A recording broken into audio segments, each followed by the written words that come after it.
And so when you're floating, when you're having the floating yang, it's going out to the tip of your hand like that. And then it comes back like that and down with yin. So floating, sinking, floating, sinking.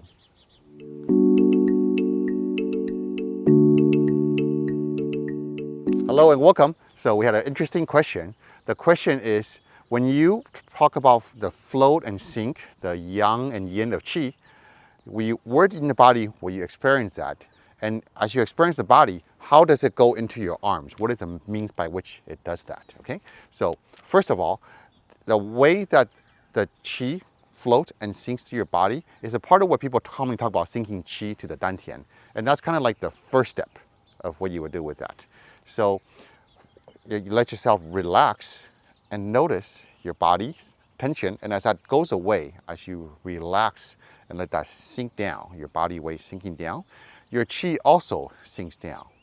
And at the very least, you want to feel a sink down to your lower Dantian, where your center of gravity is, where your bladder is about. So you might notice it sink down. And as you are aware of it sinking down, you can begin to notice, where does it sink down from? So it sinks down starting from your middle Dantian, from where your heart is and a little above that, a little bit above your heart. So after it sinks down, you can feel it float up. When you want it to float up, you feel your chest, like when Superman stands confidently, that kind of feeling. So it floats to your chest and it sinks to your Dantian. Floats to your chest, sinks to your Dantian. So this is one level of activating your Dantians and having yin and yang in action. And once you have that, you could begin to extend that. So it goes way down to your perineum and way up to the top of your head.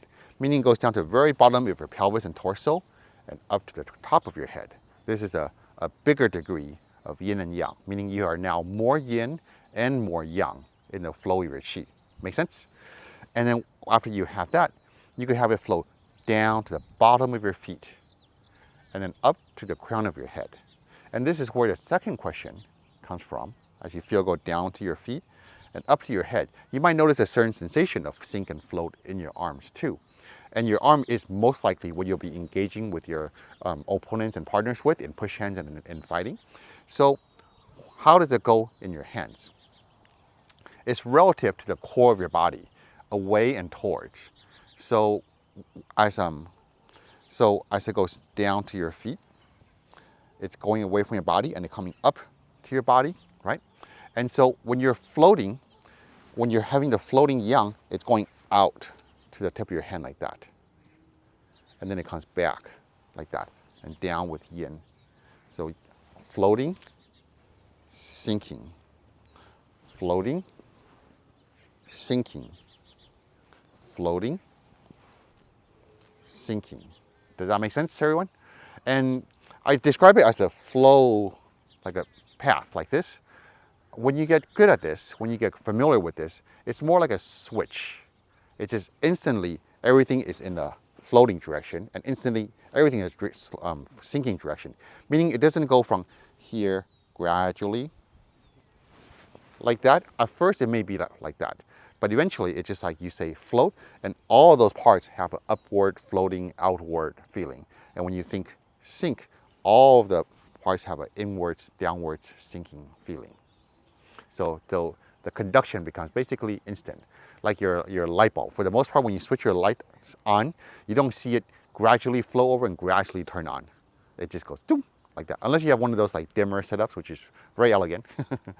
And so you can practice slowly and experience that slowly at first, and then know that as you get comfortable with it, it just boom, like that. Make sense? Does that answer your question completely? All right, thanks for asking. Thanks for watching. See you next time.